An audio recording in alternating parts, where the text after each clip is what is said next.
All right, we're back for our last section in Chapter 1. We're going to discuss the research methods that are used in psychology. So,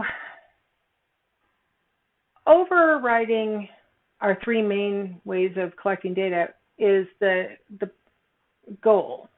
The goal is to describe. We want to describe what's out there. We want to describe behaviors and mental processes. So we can do that using case studies, we can use surveys, or we can use naturalistic observations to describe. There's also the ability to predict. We usually use a statistical analysis to make predictions, and that's called a correlation. Correlations rely on one of the descriptive methods to produce numbers, and then we do a statistical analysis to look for relationships. So we'll talk about that, and then we'll wrap up with the granddaddy of all the methods, the ones that we would like to be able to use all the time, but we can't. And those are the methods that give us control over variables. We call those experiments. So let's dive in with the description level and talk a little bit about case studies. Case study, the original definition was that you would study one person, and the most famous case study researcher of all time was Sigmund Freud. He would study his patients in really great detail, get all sorts of stories from their childhood, dreams, tales of times that they had slips of the tongue, or what they call Freudian slips. He would get all sorts of information from an individual before he would attempt to make any kind of assessment of what their disorder might be or anything like that. So you study one person in really great depth. Today we don't do usually single N, we call them, studies where you just have one person. We do just smaller N studies where maybe there's a few people who share a characteristic and we want to see what all they have in common. What we're trying to do with case studies is really just reveal underlying behavioral principles. We're not trying to say that all people behave like this or anything like that. We're just looking for themes. We're just describing the phenomenon. So I thought I'd give you some examples. There was a case study conducted in Baltimore of women who were prostitutes, and he interviewed 5 or 6 prostitutes, and that's it. But what he looked for was commonalities in their histories and personalities and things like that that might help to predict what kinds of women or what kinds of circumstances would lead to prostitution. So that's an example of one of those small N case studies. Sometimes we have case studies of people who have accidental things happen to them that, there's no way we would deliberately put nails in somebody's head so that we could study them. So obviously that's out. So we would look at a person who had that happen to them. And then we would do a case study to find out how it impacted in this person's case, it looks like the nails are in their frontal lobe. So I'd have a lot of questions about personality, judgment, stuff like that. So we would want to see this accidental thing that happened to you, what impact did it have on you? What we know about dissociative identity disorder has been gleaned from case studies. There have been lots of case studies conducted since the 1950s, and you can look across them and look for themes and see what seems to be consistent across people who have this disorder. Just foreshadowing our discussion of the same topic when we get to abnormal psych, the one thing that seems to be consistent is that there's very severe abuse very early in childhood before the person's really got good grasp of language. My last example would be one where we do see N of 1 studies pretty frequently, and that is sleep studies. The logic is that everybody sleeps, and sleep studies are really expensive. We have to bring you into the lab and let you live there and a whole bunch of stuff. And so they say if we can get a few people that are reasonably healthy, they'll probably represent most of us who are reasonably healthy. Now, that's not going to describe all of us, obviously. It maybe only describes an age bracket and things like that, but at least it gives us some information, and that's the idea. We're just trying to look for underlying behavioral principles. So you don't want to infer too much from a case study. Just because it happened for one person in a particular way doesn't mean that's how everybody would react. I'll give you an example of a brain damage study. My husband's best man from our wedding got into a really bad car accident, and he had some really significant brain damage from it. And he's been being studied in a case study of people with that kind of frontal lobe brain damage that UCLA has been conducting. When I saw him, and he was telling me about the study that he was in, I asked him whether he had told the researchers about his previous head injury. And he said, I don't remember if I told them or not. And I know that he had on and off health insurance, and you know how that can be where your records don't get passed on and things like that. So I don't know that the researchers at UCLA are aware that my husband's friend had actually fallen off the top of a warehouse when he was working on the roof and landed on the back of his head. He almost died from that accident. And then about 5 years later had the car accident that caused the damage to his frontal lobes. If they're inferring that his changes in behavior are due to just the car accident and they're unaware of the previous trauma, that could give them very incorrect information. And that's one of the biggest risks with case studies, is that we're really relying on the case to give us the full picture. And that can lead us down some really bad paths. So case studies are really purely for description and to try and get an idea about basic principles, but then maybe we can try and do a different kind of technique after that. Our absolutely most favorite way of collecting data in psychology is surveys. We love a good survey, and you can thank the functionalists for that. If you remember my earlier lecture on functionalism, they thought that the introspective technique that Wundt used was imprecise and was probably giving faulty information. So the functionalists came up with the idea of having standard questions and standard response types so that you could actually kind of force everybody into giving comparable answers. So that in the case that you're seeing right here, if they gave a 5 on number 2 and somebody else gave a 2 on number 2, that we'd know that they were actually different on that, whatever number 2 is asking about, valuing freedom and independence. So surveys are our absolutely favorite method. We like them because they are a great way to elicit the individual's self-reported attitudes, opinions, or behaviors. They are not necessarily a great way to get actual opinions or actual behaviors out of the person, because they can filter and only present what they want to us. But it's a quick, easy way to get what they say is their attitude, opinion, or behavior. Now, there are some problems, and we have to acknowledge them. I don't want you to think that psychologists are unaware of all the problems that could be present in surveys. And as I go on, I'll explain to you some ways that we try and get away from some of those problems. One really common problem with surveys, and especially like opinion polls, you'll see wording effects. The way that they phrase the question can affect the answers that the respondent gives. So, for example, in one study, this was actually a poll. One polling place asked the participants, do you favor an amendment prohibiting abortion? A different polling place asked the same number of people, do you favor protecting the life of an unborn child? I think you can agree that the second question is substantially different from the first. The second polling place said we asked the same question and we got 20% more respondents agreeing to it than the original poll had gotten. I think we can agree. These are not equivalent questions. And the fact that they're not equivalent, the fact that protecting the life of an unborn child includes a lot of things like prenatal care and, pregnant women wearing seatbelts and, all sorts of things are included in that question that are not included in the first question. That kind of phrasing can really affect the answers. Now, this one's blatant. I mean, it's so obvious that they asked a different question. Sometimes it's a little more subtle than that. And so researchers have to be really careful that they're not phrasing questions in a way that lead their respondents to give an answer that's not representative of their actual attitude. Sometimes when we design surveys, we inadvertently include complex terms. Now, this one that I'm going to describe to you, they included the complex terms on purpose so that they could test the effect. Like what will respondents do when they're provided with a complex term that maybe they don't understand? Will they ask for definition? Will they skip it? What will they do?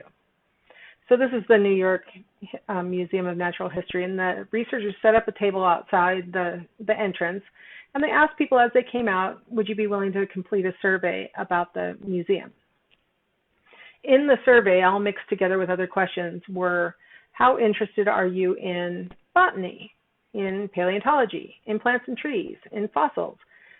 You guys being college students probably are aware that botany and plants and trees are roughly equivalent terms, and paleontology and fossils roughly equivalent. And so you might think to yourself, they should probably rate those two things equally, right?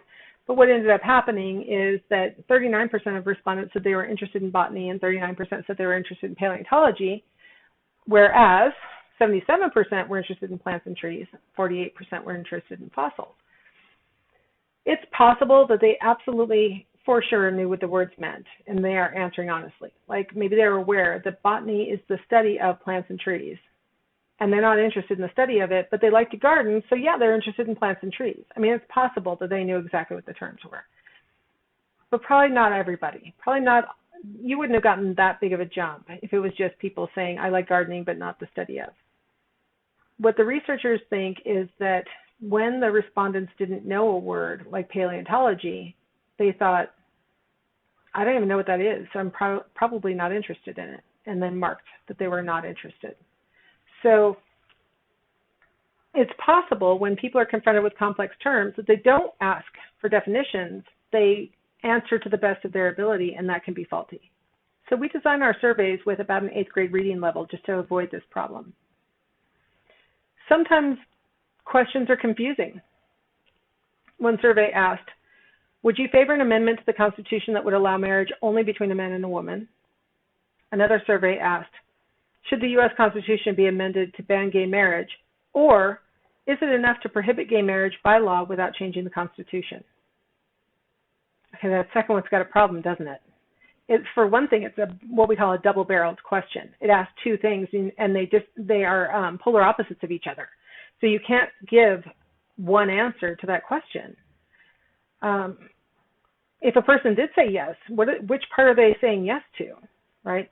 So you probably aren't going to be super surprised when you find out that 55% of people supported the first one and only 10% of people supported the second one. People did not know what they were being asked. So confusing phrasing is a huge problem in survey development. Now, pollsters sometimes want to have confusing questions so that they can manipulate the responses, so they can produce the outcome that they want. Researchers in psychology do not want to do that. So we have careful developmental strategies as we're developing a survey to make sure that we never have double-barreled questions, which is why when you take a survey, sometimes it seems like they ask the same basic question twice. But that's because we ask you the positive side of it. I like to be around other people a lot. And then we'll ask you the other side of it. I find it uncomfortable to be around a lot of other people later. And those are basically the same question, but you have to agree to one of them and disagree to the other one, right? So we try and get around the confusing by being redundant, what we do. Naturalistic observation. If you're interested, you can Google this little Balinese Baraka monkey chant. And it's what I like about this clip is that it doesn't tell you what's going on. And so you can just do a naturalistic observation.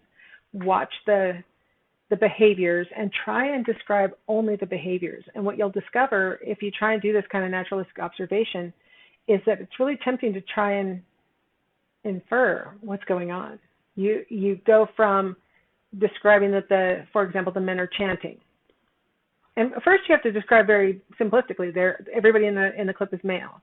They're all wearing the same outfit. They're all they're facing each other. Half the group is facing the other half of the group. They're chanting. They're doing hand movements. It's really hard not to then say, and it looks like it's some kind of ritual or something. In a naturalistic observation, we're not supposed to go to that next level and say what we think it is. We're just supposed to describe the behavior. We're at the description phase here. So you just describe the behavior.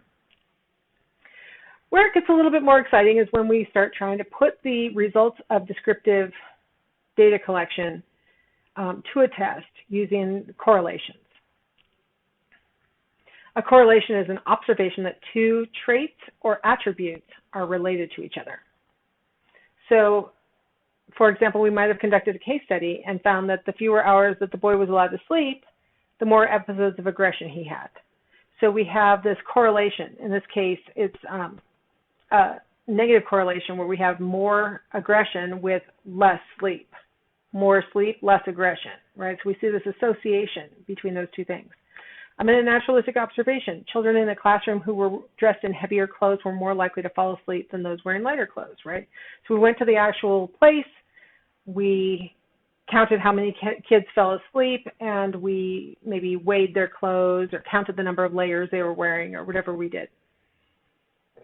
In a survey, the greater number of Facebook friends, the less time was spent studying. So we have, ask questions. How many Facebook friends do you have? How many hours per week do you study? And we can put those two things together and see if they're related. So correlation is a statistical measure of the relationship between two variables. It's not a way of collecting data. It's something that we do with our data. The key thing for you to remember is that just because two variables go together does not mean that one of them is causing the other. You guys have probably all heard that phrase. Correlation does not establish causation. And you might be thinking, why are you saying that so pedantically? What are you talking about? Who does that? Who would say correlation is causation? What are you talking about? Let's give you some examples. The directionality problem is one reason why correlations cannot be assumed to be causal. When we have a correlation between something, in psychology we've known for a really long time that there's a correlation between self-esteem and depression. Typically, people who have higher self-esteem are less likely to experience depression. People with lower levels of self-esteem are more likely to experience depression. So some people have argued that, well, higher self-esteem protects you from depression. Lower self-esteem causes depression. But the directionality problem causes us to take a step back and go, wait a minute, is there another way we can interpret this? Is it possible that being depressed lowers your self-esteem? Is it possible that not being depressed raises your self-esteem? We'd have no way of knowing that, would we? There's really no way to parse that out just by giving a self-esteem scale and giving a depression scale. There's no way to know why there's a relationship between self-esteem and depression. All we know is that there is one. We don't know which causes which in this directionality problem. Of course, we don't know that one causes the other at all. This is called the third variable problem. It's possible that self-esteem and depression just sort of coexist because of some third variable. It could be biological predisposition cause depression and cause self-esteem. It could be that family factors cause depression and cause self-esteem. And that depression and self-esteem are not causally related at all.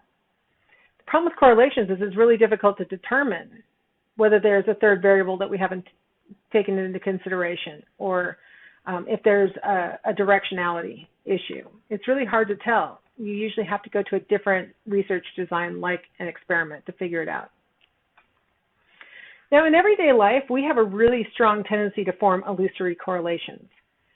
I spelled that right. It's illusory. Illusory means we see a correlation but doesn't really exist. So I thought I'd give you an example. I think it's in our textbook also. My mom was adopted, and one of the things my grandma always said is that that adopting my mom is what sort of relaxed her enough to be able to carry my uncle to full term. She'd had a lot of miscarriages prior. Adopting my mom like cured her. So she was basically focusing in on this. She adopted a baby. She conceived and carried to full term. See, adopting a baby is a fertility treatment, obviously. I remember when I was little and I asked her about, why did you adopt my mom if you could have your own kids? Because I knew Uncle was her biological child. And back then, people tended to adopt mostly because they couldn't have kids, not because they didn't want to or other reasons. So it was a very childish but accurate question to ask. And my grandma said, well, once I had your mom, then I was able to have your uncle. A little bit later, I saw the lady down the street was very visibly pregnant and due any time and had a very new baby in the stroller. So I'm like, Grandma, how can that have worked out? How could she have such a young baby and be this pregnant? And she said, well, she adopted the young baby and then got pregnant during the process. She must have relaxed because she knew the baby was coming. I've heard this from a lot of students who know people who adopted and then had their own biological children. They also explained it as, I feel more relaxed. I kind of bought it until I had my firstborn child, and I thought, this is not relaxing. This cannot be the right explanation. But it's something that catches our attention. Confirming evidence catches our attention. My grandma would also comment on her friends who never adopted and then never had their own biological children either. And she'd say, see, now if they had adopted, they would have had a baby to love, and then maybe they would have had their own kids, right? And so she had this very strong belief that adoption was a fertility treatment. In class, I always ask people, do you know anybody who has adopted a child and then went on to have their own biological child? And we all raise our hands or whatever.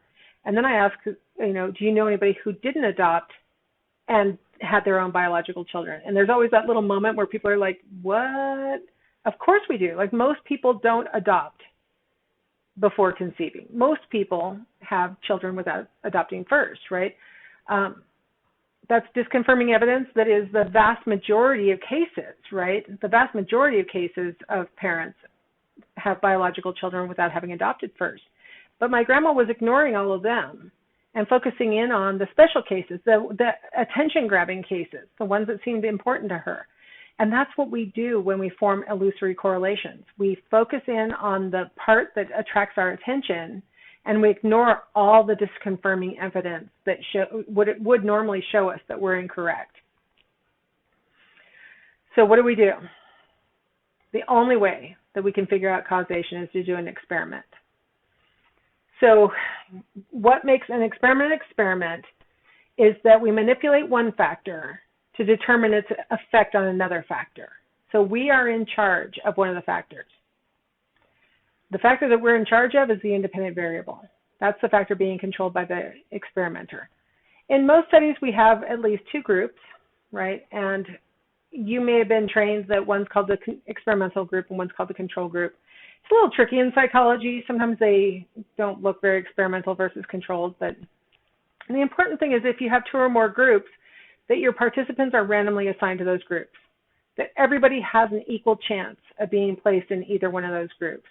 That helps to make sure that any individual differences that exist between people that they're bringing with them to this experiment and that might affect how they react to the independent variable, that those individual differences are spread out across the different groups so that they don't really have an effect on the outcome. So that's why real experiments always require random assignment of participants. The dependent variable is the variable that we're measuring that should depend on the independent variable. So we randomly assign you to experience the independent variable or not. That's the experimental condition or the control group. And then we measure the dependent variable and see if the experimental group scores differently from the control group. Okay, so I'm sure that you've heard all these things before. Let's apply it to an example from a nice social psychology experiment that was conducted back in the 70s, where experimenters observed hand washing in the public restroom when the person who was being observed thought that they were alone or they knew that there was somebody else in the bathroom. So we're in the public space in the bathroom, so don't worry, nobody was being observed, using the bathroom. They were just interested in whether the participant, the inadvertent participant, washed their hands after they used the bathroom or not. So we have two conditions on the independent variable. We have the person thinks that they're alone or they know that somebody else is in the bathroom. And then the dependent variable is hand washing. And it's being marked off as they either washed their hands or they didn't. So with this design, it kind of illustrates that it's kind of hard to decide what to label the experimental condition and what to label the control condition, right? We've got these two conditions with the independent variable. They think they're alone or they know somebody else is there. One of those we'll just call the experimental group and one of them we'll call the control group. We just want to see if those two groups score differently on the dependent variable of hand washing. Now, shockingly, back in the 70s, when people thought they were alone, only 9% of participants actually washed their hands in the bathroom. When they knew somebody else was there, it skyrocketed to 90%.